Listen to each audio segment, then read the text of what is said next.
នេតិជាមួយព្រះ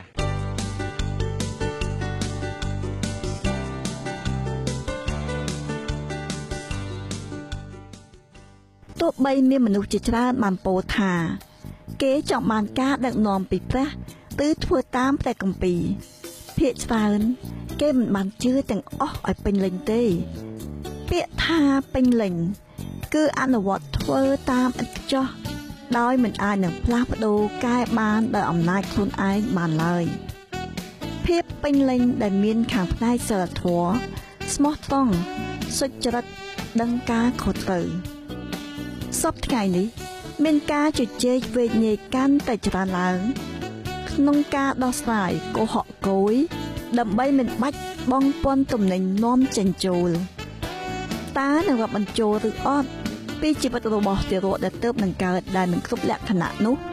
ដោយគេយកខួរក្បាលទារកទៅដូរនឹងកូនក្មេងមួយទៀតដែលឈឺដើម្បីឲ្យក្មេងនោះបានរស់រានមានជីវិតពោលគឺគេយកជីវិតមួយទៅដូរនឹងជីវិតមួយទៀត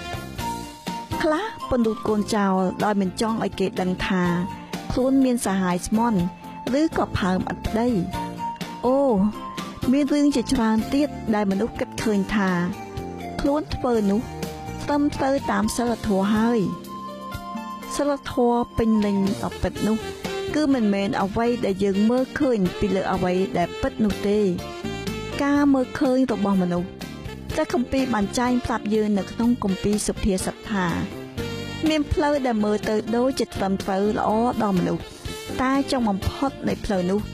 គឺជាសេចក្តីស្លាប់វិញនេះហើយជាផ្លូវរបស់មនុស្សដែលខ្លួនមើលទៅឃើញថាត្រឹមត្រូវសមហេតុសមផលទៅតាមសភាពការតែចំពោះព្រះជាអម្ចាស់គ្មានការអ្វីដែលតថ្លៃឬផ្លាស់ប្ដូរដូចជាធាតុអាកាសនោះទេផ្លូវដែលមើលទៅថាត្រូវអាចឃើញមានការជ្រើសរើសយកហើយដែលត្រូវមានការលះបង់ខ្លះ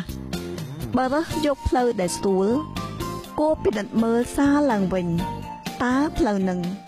គួរឲ្យចាប់អារម្មណ៍ហើយមិនបាច់ខំប្រឹងប៉ុន្មានគ្មានប៉ះទង្គិចនឹងជីវភាពរស់នៅរបស់យើងដោយគ្មានកម្រិតលក្ខខណ្ឌសិលធម៌អ្វីទាំងអស់តែបើជ្រើសរើសយកផ្លូវដែលពេញលេញ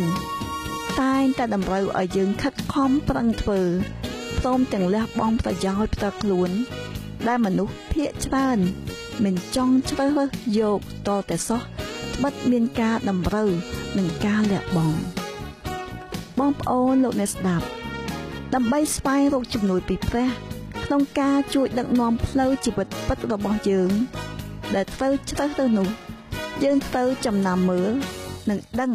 ពីការដឹកនាំនេះតាមព្រះបន្ទូលព្រះគឺជាព្រះបន្ទូលដែលមានចារនៅក្នុងព្រះគម្ពីរទាំងមូលនេះឯងដែលជាផ្លូវពិតប្រាកដមិនមែនផ្លូវពិតតាមដែលយើងគិតស្មានថាត្រឹមត្រូវល្អហើយនោះទេសូមកុំឃើញផ្លូវដែលងាយស្រួលថាជាផ្លូវពិតល្អត្បិតដល់ចុងបំផុតនៃផ្លូវនោះវានាំទៅរកសេចក្តីស្លាប់វិញបើយើងសម្រេចចិត្តដើរតាមផ្លូវព្រះដែលយើងបានជឿនោះចូលជឿដល់ទ្រង់ក្នុងគ្រប់ផ្លូវទាំងអស់ក្នុងជីវិតរស់នៅប្រចាំថ្ងៃរបស់យើងកុំបីជ្រើសរើសដើរតាមផ្លូវ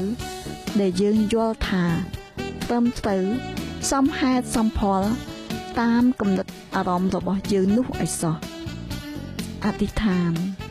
សូមឲ្យព្រះទ្រង់បង្ហាញដឹកនាំការពារយើងទាំងអស់គ្នានៅក្នុងព្រះហស្ថទ្រង់ជាប់ជានិច្ចចាសសូមអរគុណដែលបានស្ដាប់